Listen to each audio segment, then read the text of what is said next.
नमस्कार। मैं आचार्य करुणाशंकर मिश्र आज अपने YouTube चैनल नंदी घोष के माध्यम से आपके सामने कुछ विशिष्ट लोगों में विशिष्ट गुण जो पाए जाते हैं उस संदर्भ में आपसे वार्ता करना चाहते हैं। ये विशिष्ट गुण इतने विशिष्ट होते हैं कि वह समाज में उदाहरण बन जाते हैं और इस तथ्य को मैं एक छंद के माध्यम से प्रस्तुत कर रहा हूँ। राम सोन धीर हनुमान सोन वीर, बाली सो लड़ैया नाही क्रोधी भृगु राम सो, भीषम सो पूतना सपूत भगीरथ सम, भानु सोन तेज अरु रूप चारु काम को, दानी बलिकरण न सत्यशील हरिश्चंद्र, शंकर सोन योगी न तो भोगी घन श्याम सो, भाई सोन भरत न भरत एकादशी सो, गंगा सोन तीरथ न मंत्र राम नाम सो। इस छंद की अंतिम पंक्ति में गंगा सोन तीरथ न मंत्र राम नाम सो, इसके विषय में आपसे वार्ता कर रहे हैं कि गंगा के समान कोई तीर्थ नहीं है, जबकि इस जगत में भारतवर्ष में अनेक तीर्थ हैं, लेकिन गंगा सोन तीर्थ, गंगा में ऐसी क्या विशेषता है कि जो अन्य तीर्थों से इसे महान बनाती है। इसके संदर्भ में एक बड़ी ही सुंदर पंक्ति है कि काहू ने न तारे तिन्हें गंगा तुम तार दीन है। इस जगत में ऐसे बहुत से लोग हैं जिनको तारने से लोगों ने जो है मना कर दिया, कहा तुम इतने पाप पुंज हो कि हम तुम्हारा उद्धार नहीं कर सकते हैं। लेकिन माँ गंगा इतनी कृपालु हैं कि उनकी भावना देखिए, काहू ने न तारे तिन्हें गंगा तुम तार दीन्हे, जेते तुम तारे ते ते नभ में न तारे हैं। हे माँ गंगा, आपने इतने पतितों का उद्धार कर दिया जितने गगन में आकाश में तारे नहीं हैं। और आप समझ सकते हैं कि आकाश में असंख्य तारे हैं। और गंगा हमारी भारतीय संस्कृत की मेरुदंड है, हमारी भारतीय संस्कृत की स्तंभ है, क्योंकि सनातन धर्म के कुछ प्रमुख स्तंभ हैं, उनमें गंगा जी का भी महत्वपूर्ण स्थान है। और ये मानक हैं गंगा, गायत्री, गीता, गणेश, गौ, गोविंद और गुरु। इस तरह से गंगा जी का भी भारतीय संस्कृति में महान योगदान है। गंगा जी इतनी महान हैं, इनके संदर्भ में आप कहानी सुन चुके हैं कि किस प्रकार से गंगा का प्राकट्य हुआ कि बलि बांधत प्रभु बाढ़यऊ, सो तनु बरन न जाए। ये सतयुग की बात है कि भगवान वामन राजा बलि से 3 पग पृथ्वी की याचना किया था, और जब तीनों लोकों का उन्होंने मापन किया तो भगवान नारायण के चरण ब्रह्मलोक तक पहुंच गए। ब्रह्मा जी ने भगवान नारायण के चरण को धो करके अपने कमंडल में रख लिया। इसलिए गंगा जी भगवान विष्णु के नख से, चरणों से निकली और ब्रह्मा जी के कमंडल में।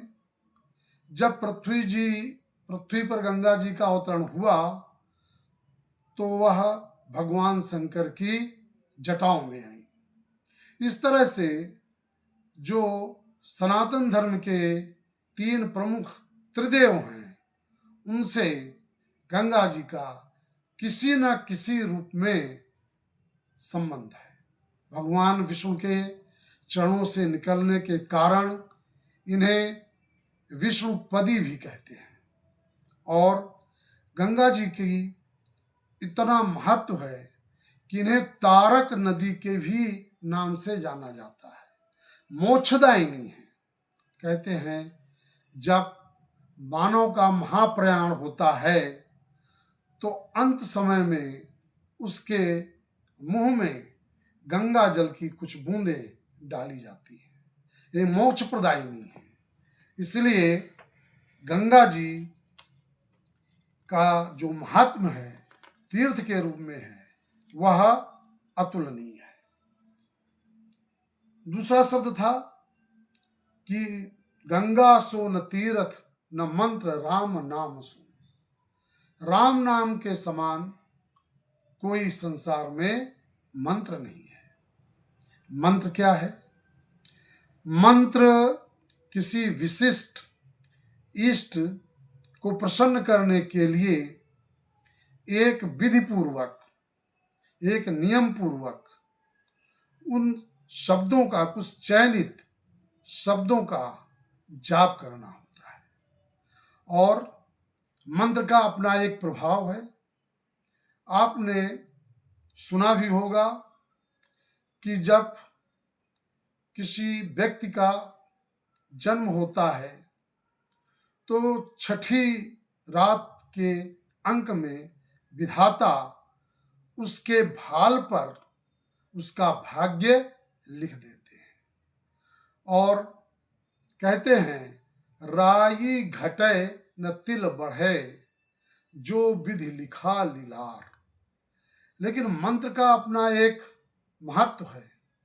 इसीलिए प्रत्येक साधक मंत्र के द्वारा अपने लीलार भाल पर जो लिखे हुए कुंवक हैं उनको मंत्र के प्रभाव से समाप्त, निस्तेज करना चाहता है। और मंत्र के विषय में कहा है कि मंत्र महामणि विषय ब्याल के मेटत कठिन कुंवक भाल के। अब जब मंत्र की चर्चा आपके सामने हम कर रहे हैं तो भावनाओं के द्वारा इष्ट भिन्न भिन्न हो जाते हैं। लेकिन सभी साधक, उपासक, भक्त ये समझते हैं कि सभी इष्टों में एक ही तत्व है। केवल भावना के कारण वह इष्ट भिन्न भिन्न स्वरूप में दिखाई पड़ते हैं और अपनी भावना के अनुसार वह उस देव का, उस इष्ट का जाप करता है। जैसे भगवान विष्णु के स्वरूप को ध्यान में रख करके जो मंत्र जाप करता है वह 12 अक्षरी मंत्र का जाप करता है, ओम नमो भगवते वासुदेवाय। कोई भक्त भोलेनाथ का ध्यान करता है और पंचाक्षरी मंत्र का जाप करता है, ओम नमः शिवाय। कोई गायत्री मंत्र का जाप करता है जो 24 अक्षरों से है, ओम भूर्भुवः स्वः। कोई शाबर मंत्र जपता है, कोई बीज मंत्र जपता है। इस प्रकार से हर साधक, उपासक भक्त अपनी भावना के आधार पर मंत्रों का जाप करता है। यहाँ पर उल्लेख कर दे कि जो ओम नमो भगवते वासुदेवाय ये वैष्णव मंत्र है और इसके जाप करने वाले वैष्णव कहलाते हैं। यह मंत्र सतयुग में महाराज मन और शत्रुपा ने नैमिषारण्य में जाप किया था और उन्हें परब्रह्म पुत्र के रूप में प्राप्त हुए। सतयुग में ही ध्रुव ने 5 वर्ष की अवस्था में इसी मंत्र का जाप किया था और उन्हें भगवान वासुदेव ने आकाश में अटल स्थान दिया। इसी प्रकार से गायत्री मंत्र का जाप महर्षि विश्वामित्र ने किया और उनमें इतनी अपार शक्ति ऊर्जा प्राप्त हुई कि वह त्रिशंकु को सदेह स्वर्ग भेज दिया। विश्वामित्र ने इसी मंत्र के जाप से क्षत्रिय होते हुए भी वह महर्षि के पद पर पहुंचे और पंचाक्षरी मंत्र का जाप करके मार्कंडेय ऋषि चिरंजीवी हो गए। इस प्रकार से मंत्रों में अपार शक्ति होती है, लेकिन मंत्र और नाम में भिन्नता है। वही नाम मंत्र नहीं है और वही मंत्र नाम नहीं है। केवल एक ऐसा मंत्र है राम नाम, जो मंत्र भी है और नाम भी है। हम किसी भी मंत्र को उल्टे क्रम में नहीं जप सकते हैं। यदि जपते हैं तो व्यक्ति के अंदर नकारात्मक ऊर्जा प्रकट होने लगेगी। लेकिन जो राम मंत्र है, इसमें चाहे आप उल्टे क्रम में जपें चाहे सीधे क्रम में जपें, इसका पूर्ण लाभ उस जापक को प्राप्त होता है। और इसका सबसे अच्छा उदाहरण महर्षि वाल्मीकि का है। उल्टा नाम जपत जग जाना, वाल्मीकि भय ब्रह्म समाना। वाल्मीकि ब्रह्म के समान हो गए। अन्य मंत्रों के जपने से साधक को सिद्धियां मिल जाएंगी, रिद्धियां मिल जाएंगी, शक्ति मिल जाएगी, लेकिन वह साधक ब्रह्म के समान उसको पदवी नहीं मिल सकती है। केवल राम नाम के मंत्र में, राम मंत्र में वह शक्ति है कि जिसको जप करके वाल्मीकि ब्रह्म के समान हो गए। और ये राम मंत्र महामंत्र है। इस मंत्र का जाप भगवान भोलेनाथ अहरनिश करते हैं। मां पार्वती ने कहा कि तुम पुनि राम राम दिन राती, सागर सादर जपऊ अनंग आराती। भगवान भोलेनाथ अनवरत अहरनिश और महामंत्र जो जपत महेशु, काशी मुक्त हेतु उपदेशु, इसी राम मंत्र के शक्ति से काशी में जिसकी भी मृत्यु होती है वह मुक्त हो जाता है। ये राम नाम का प्रभाव है।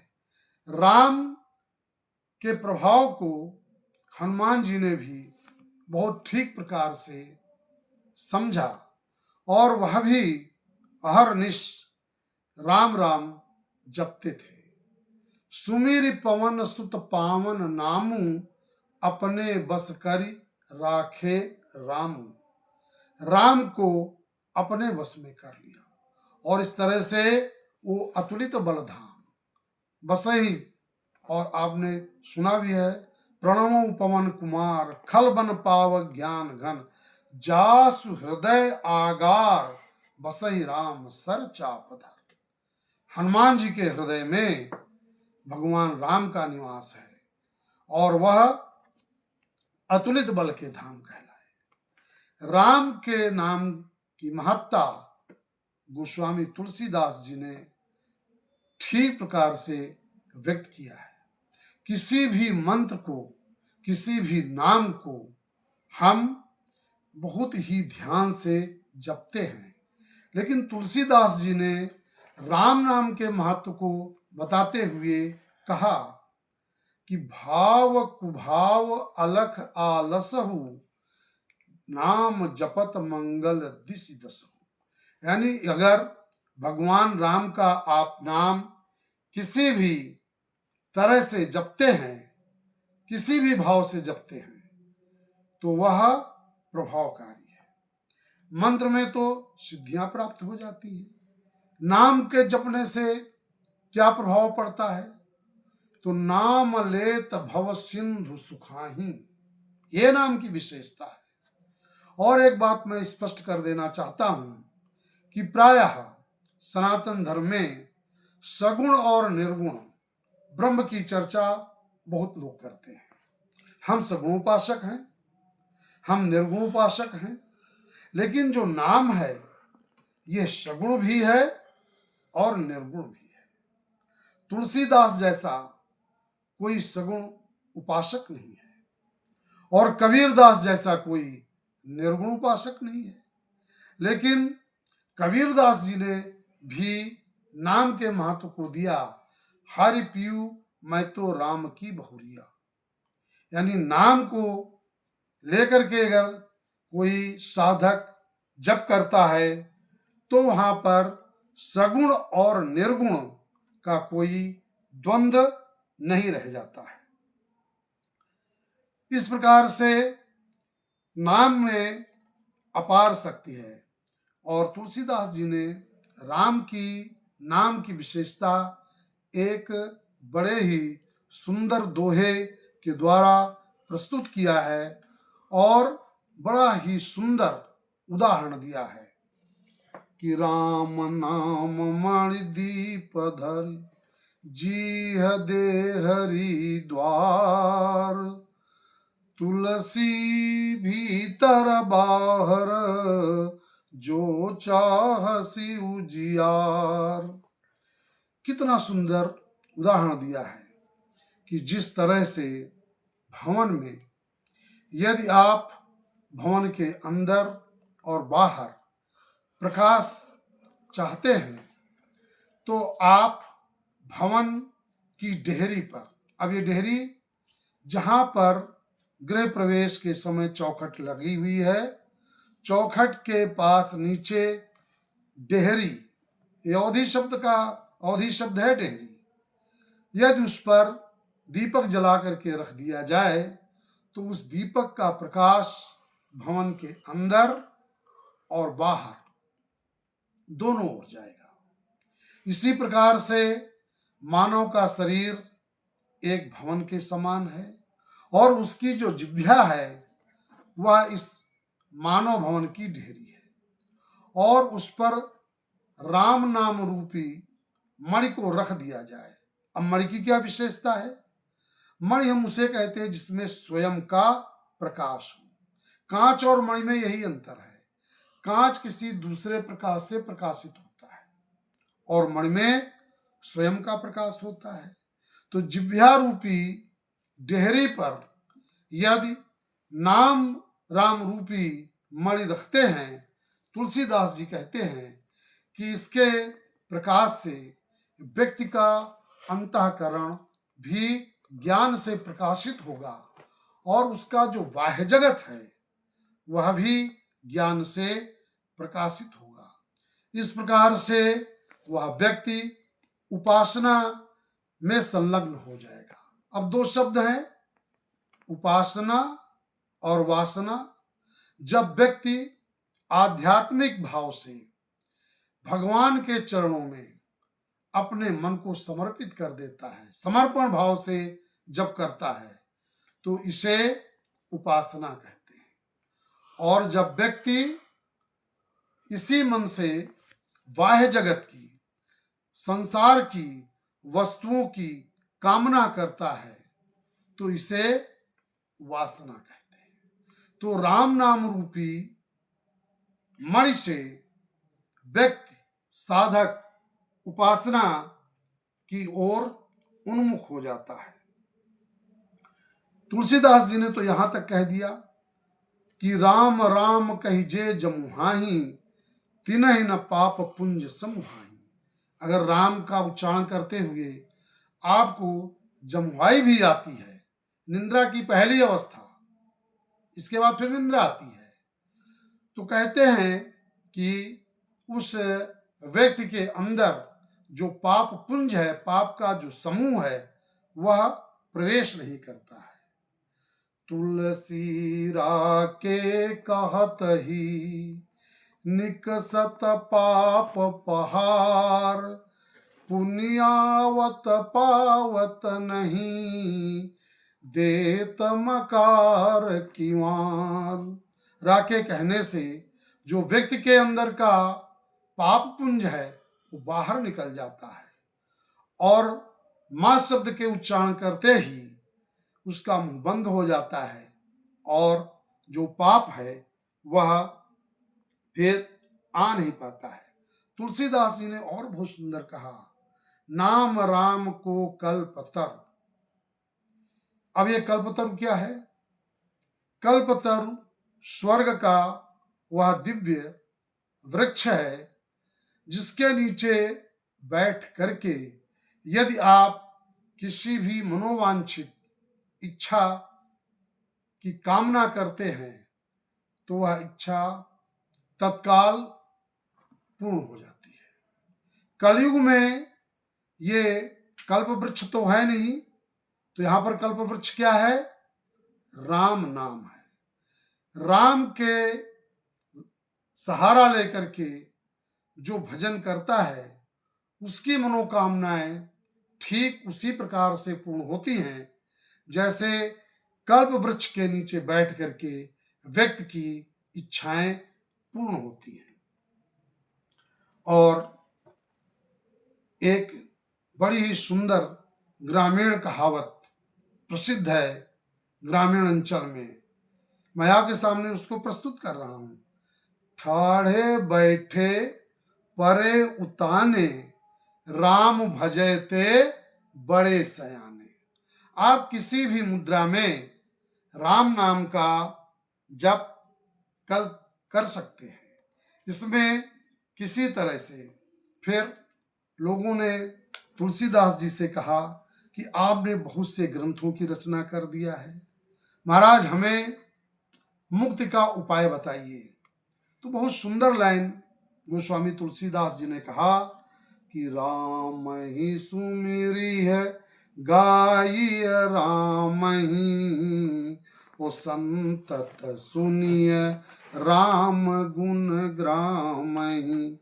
राम का ही गुणानुवाद कीजिए, राम का ही स्मरण कीजिए और संतों के मुखार बिंदु से राम के नाम की चर्चा, उस नाम की विशेषता को सुनिए।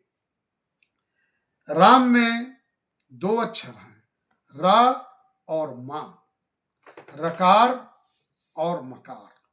बहुत सुंदर पंक्ति आती है, रकार रामचंद्र हैं मकार मातु जानकी। ये रकार राम हैं और माँ मातु जानकी हैं। रकार यो मकार की अपार रघुनाथ गाथ, और पावत नहीं पार शेष शारदा बखान की। राम के नाम का वर्णन सरस्वती जी भी नहीं कर सकती हैं। और राम शब्द की मैं संक्षेप में आपको और बताना चाहता हूं कि राम में दो अक्षर हैं, र और मा। जब वर्णमाला पर ध्यान जाता है तो जो रा है वो वर्णमाला में 27वें नंबर पर आता है, जो बड़ा की मात्रा लगी हुई है वो दूसरे स्थान पर है, और जो माँ है वो 25वें अक्षर पर आती है। इस तरह 27 + 2 + 25, 54। अब हम राम राम अगर कहते हैं तो 54 और 54 मिलकर के ये 108 की संख्या बनाते हैं। इसलिए अपनी संस्कृत में जब भी हम कभी किसी से मिलते थे तो राम राम का उच्चारण करते थे। राम राम यानी 108। और 108 अंकों का अपना बड़ा ही विशिष्ट महत्व है, बहुत विस्तार में बताने की आवश्यकता नहीं है। ये 108 ब्रह्म स्वरूप है। अब ब्रह्म में भी 4 अक्षर आते हैं। ब्रह्म में अगर कहते हैं ब, र, मा और हा, अगर इसको वर्णमाला पर हम देखते हैं तो जो ब है वह 23 अक्षर पर है और जो मा है, रा है, वह 27 अक्षर पर। बा 23 और रा 27 पर है, मा 25 पर है और हा 33 पर आता है। अगर हम टोटल करते हैं तो यह 108, यानी राम और ब्रह्म दोनों का स्वरूप एक ही है और दोनों की संख्या 108 है। एक व्यक्ति की भावना मैं आपके सामने व्यक्त करना चाहता हूं कि उसने कहा कि राम का महत्व बहुत ही संक्षेप में बताइए। तो एक सुंदर छंद मैं आपके सामने प्रस्तुत कर रहा हूं कि राम नाम का क्या महत्व है। द्विबेर द्वारिका त्रिवेणी जाय तीन बेर, 4 बेर काशी गंगयंगहु नहाए ते, रामनाथ जगन्नाथ बद्री वा केदारनाथ, 10 अश्वमेध 10 बार पग धोए ते, जेते फल होत कोटि तीर्थ स्नान किए, ते फल होत एक राम नाम गाये से। ये राम नाम का महत्व है। तो इसलिए कि गंगा सो न तीर्थ न मंत्र राम नाम सो। राम राम।